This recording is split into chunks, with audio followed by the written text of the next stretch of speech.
कभी ध्यान दिया है हम अपनी जिंदगी का ज्यादातर हिस्सा कहाँ बिता देते हैं? साल के करीब 260 दिन ऑफिस में, दिन के 8 से 9 घंटे काम और महीने के आखिर में एक सैलरी जो आने से पहले ही खर्च हो चुकी होती है। अब जरा एक सिचुएशन इमेजिन करो। मान लो कल सुबह उठते ही आपको एक मैसेज आता है, आपके अकाउंट में 1 लाख रुपए क्रेडिट हुए। ये बोनस हो सकता है, इंश्योरेंस का पैसा या फैमिली से मिला हुआ। अब सवाल ये नहीं है कि पैसा आया या नहीं, सवाल ये है अब इसका करोगे क्या? सबसे पहले तो आप दोस्तों से पूछोगे। एक दोस्त बोलेगा एफडी में डाल दे भाई, सेफ है, कम से कम डूबेगा तो नहीं।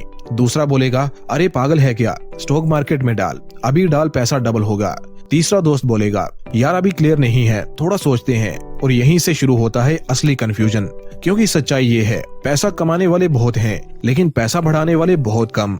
और जो लोग पैसा नहीं बढ़ा पाते वो इसलिए नहीं कि वो आलसी हैं, बल्कि इसलिए क्योंकि उन्हें सही फैसला करना कभी सिखाया ही नहीं गया।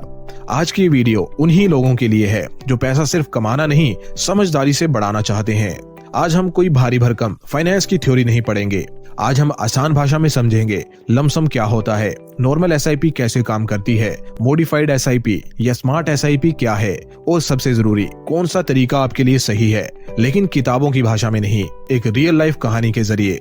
3 आम लोग, 3 अलग सोच और 3 अलग नतीजे, क्योंकि कहानियों से मिली सीख तुरंत दिल तक उतर जाती है और हमेशा याद भी रहती है। तो चलिए शुरू करते हैं। ये कहानी है 3 दोस्तों की, रोहन, मीरा और अर्जुन की। तीनों की इनकम लगभग सेम, कोई बहुत अमीर नहीं, कोई बहुत गरीब भी नहीं, बस टिपिकल मिडिल क्लास लोग। तीनों का सपना भी एक ही था, 5-7 साल में ऐसी वेल्थ बनाना कि पैसे को लेकर डर खत्म हो जाए। लेकिन फर्क था उनके सोचने के तरीके में, और वही फर्क आगे चलकर उनकी पूरी फाइनेंशियल लाइफ बदल देता है। सबसे पहले रोहन, अभी डालो वरना मौका निकल जाएगा वाला इंसान। रोहन के साथ एक दिन कुछ ऐसा होता है जो जिंदगी में कभी कभी सबके साथ होता है। उसके पापा उसे 1 लाख रुपए दे देते हैं, बोनस जैसा अनएक्सपेक्टेड पैसा। अब सोचो तुम्हें भी अचानक 1 लाख रुपए मिल जाए तो दिमाग में सबसे पहले क्या सोच आती है? यही कि इस पैसे से कुछ बड़ा करना है। उसी टाइम टीवी पर न्यूज चल रही थी, मार्केट ऑल टाइम हाई पर है, इंडिया फास्टेस्ट ग्रोइंग इकोनॉमी बन रही है, लॉन्ग टर्म में मार्केट हमेशा ऊपर जाता है। रोहन का दिमाग इंस्टेंटली कन्विंस हो जाता है। उसने सोचा अभी नहीं डाला तो मौका निकल जाएगा, सब लोग कमा रहे हैं, मैं क्यों पीछे रहूं। और बिना ज्यादा सोचे समझे, बिना ये पूछे कि पैसा कितने समय के लिए है, बिना ये सोचे कि मार्केट गिर भी सकता है, उसने पूरा 1 लाख रुपया एक साथ एक इक्विटी म्यूचुअल फंड में डाल दिया। यही कहलाता है lump sum investment. Leap ahead with timely SIPs. Start investing now.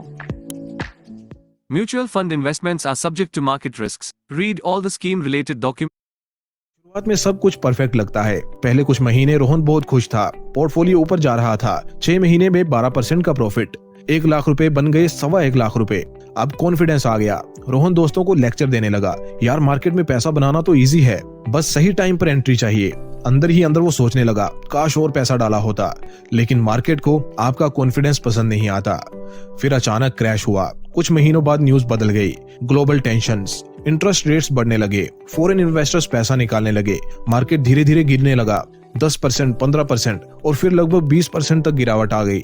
Rohan rose portfolio check करता, दिल तेज धड़कता।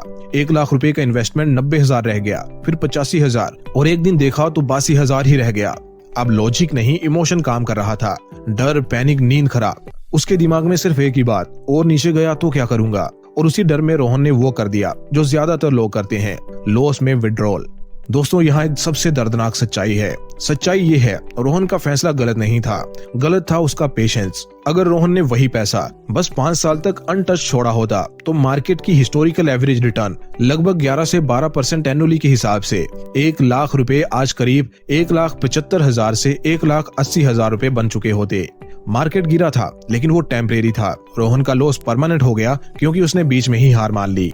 दोस्तों रोहन की कहानी से सबसे बड़ा सबक ये है कि लमसम इन्वेस्टमेंट बुरा नहीं है, लेकिन ये तभी काम करता है जब पैसा एक्स्ट्रा हो, गोल लॉन्ग टर्म 5-10 साल का हो और आप शॉर्ट टर्म गिरावट देखकर पैनिक ना करें। लमसम में पैसा मार्केट से नहीं हारता, इन्वेस्टर अपने डर से हारता है। यही रोहन की कहानी है। अब सवाल ये है, क्या हर कोई रोहन जैसा होता है? तो जवाब है नहीं। अब चलिए मिलते हैं मीरा से, जिसने मार्केट को नहीं सिस्टम को फॉलो किया। अब बात करते हैं मीरा की। मीरा कोई फाइनेंस एक्सपर्ट नहीं थी, ना वो रोज मार्केट के चार्ट्स देखती थी, ना उसे सेंसेक्स निफ्टी के नंबर्स याद थे। मीरा बस एक सैलरीड एम्प्लॉय थी, हर महीने एक फिक्स सैलरी, फिक्स खर्चे, फिक्स जिम्मेदारियां। लेकिन मीरा ने एक बात बहुत जल्दी समझ ली थी, अगर महीने के आखिर में बचा हुआ पैसा इन्वेस्ट करूंगी तो इन्वेस्ट कभी होगा ही नहीं। इसलिए उसने खुद के लिए एक बहुत सिंपल लेकिन पावरफुल रूल बनाया। सैलरी आएगी, पहले इन्वेस्टमेंट करूंगी, फिर बाकी खर्चे। एसआईपी की शुरुआत बिना ड्रामा, बिना एक्साइटमेंट के। मीरा ने कोई बड़ा रिस्क नहीं लिया। उसने डिसाइड किया हर महीने 10,000 रुपए की एसआईपी, ना ज्यादा न कम, बस इतना कि उसकी लाइफस्टाइल डिस्टर्ब ना हो और कंसिस्टेंसी बनी रहे। सैलरी आते ही पहला डेबिट सीधा एसआईपी में। मार्केट ऊपर जाए या नीचे, कोई कॉम्प्रोमाइज नहीं। कोई महीने मार्केट 15% ऊपर था तो कोई महीने 10% नीचे। लेकिन मीरा ने कभी ये नहीं सोचा इस महीने स्किप कर देती हूँ, क्योंकि उसके लिए एसआईपी इन्वेस्टमेंट नहीं, हैबिट बन चुकी थी। मार्केट गिरा और मीरा को फायदा हुआ। अब ये पॉइंट बहुत लोग समझते नहीं है। जब मार्केट गिरता है ज्यादातर लोग डरते हैं, लेकिन एसआईपी करने वालों को यहाँ फायदा होता है। क्यों? क्योंकि उसी 10,000 में मीरा को ज्यादा यूनिट्स मिल जाती हैं। सिंपल भाषा में, मार्केट सस्ता हुआ, मीरा ने ज्यादा खरीदा। वो मार्केट को प्रेडिक्ट नहीं कर रही थी, वो बस सिस्टम फॉलो कर रही थी। मार्केट बढ़ा और कंपाउंडिंग ने काम किया। फिर जब मार्केट ऊपर गया तो वही यूनिट्स ज्यादा वैल्यू की हो गई। और यही है एसआईपी का असली जादू, रुपी cost averaging plus compounding. Market के अप्स एंड डाउन्स मीरा के लिए टेंशन नहीं थे, वो सिर्फ नॉइस थे। अब 5 साल बाद के रिजल्ट की बात करते हैं। 5 साल में टोटल इन्वेस्टमेंट मीरा ने कर डाली 6 लाख रुपए की। पोर्टफोलियो वैल्यू बना करीब 8.5 से 8.7 लाख रुपए। और यहाँ ध्यान देने वाली बात यह है, मीरा ने कभी मार्केट टाइमिंग नहीं की, कभी डर में डिसीजन भी नहीं लिया, कभी ग्रीड में इन्वेस्टमेंट नहीं बढ़ाई। उसने सिर्फ एक बोरिंग सा काम किया, हर महीने इन्वेस्ट। एसआईपी को ऐसे समझो, एसआईपी ऐसा है जैसे तुम रोज एक पौधे को थोड़ा थोड़ा पानी देते हो। पहले 6 महीने कुछ खास दिखता नहीं, 1 साल में भी कोई बड़ा फर्क नहीं लगता, लेकिन 5-10 साल में वही पौधा पेड़ बन जाता है और फल अपने आप गिरने लगते हैं। मीरा की कहानी से सबसे बड़ा सबक यही है कि एसआईपी बेस्ट है उन लोगों के लिए जिनकी इनकम रेगुलर है, बिगनर्स के लिए जो मार्केट से डरते हैं, लॉन्ग टर्म वेल्थ क्रिएशन के लिए जहां डिसिप्लिन ज्यादा इंपॉर्टेंट है, रिटर्न्स नहीं। मीरा ने मार्केट को नहीं हराया, मीरा ने खुद को कंट्रोल किया। और यही रीजन है कि ज्यादातर लोग इन्वेस्ट नहीं कर पाते, लेकिन जो कर लेते हैं वो जीत जाते हैं। अब सवाल ये है, क्या एसआईपी को थोड़ा और स्मार्ट बनाया जा सकता है? क्या मार्केट को समझकर थोड़ा एक्स्ट्रा फायदा लिया जा सकता है? यहीं से एंट्री होती है अर्जुन की कहानी की। अब आते हैं अर्जुन पर। अर्जुन कोई ओवर स्मार्ट ट्रेडर नहीं था, ना दिन भर चार्ट्स देखता था, ना इंटरडे ऑप्शंस जैसी चीजों में घुसा हुआ था। लेकिन अर्जुन के पास एक बहुत अंडररेटेड स्किल थी, ऑब्जर्व करना। वो चुपचाप दोनों को देख रहा था। रोहन को देखा, मार्केट गिरा, कॉन्फिडेंस टूटा, पैनिक आया और लॉस में एग्जिट हो गया। मीरा को देखा, मार्केट गिरा लेकिन एसआईपी चलती रही, कोई ड्रामा नहीं, कोई डर नहीं। अर्जुन ने वहीं एक बात समझ ली, प्रॉब्लम इन्वेस्टमेंट मेथड में नहीं है, प्रॉब्लम रिएक्शन में है। इसलिए उसने बीच का रास्ता सोचने वाला दिमाग लगाया। अर्जुन ने खुद से सवाल पूछा, क्या मैं एसआईपी की डिसिप्लिन रख सकता हूं, लेकिन मार्केट गिरने पर थोड़ा ज्यादा फायदा भी उठा सकता हूं? वो ना तो पूरा गैम्बल करना चाहता था और ना ही बिल्कुल पैसिव रहना चाहता था। यहीं से उसके दिमाग में एक आइडिया आया, मॉडिफाइड एसआईपी का, या कहो स्मार्ट एसआईपी। मॉडिफाइड एसआईपी असल में होती क्या है? पहले नॉर्मल एसआईपी को समझो। नॉर्मल एसआईपी में हर महीने एक फिक्स अमाउंट जाता है, मार्केट कुछ भी करे अमाउंट सेम रहता है। अब मॉडिफाइड एसआईपी में अमाउंट मार्केट के मूड के हिसाब से थोड़ा एडजस्ट होता है।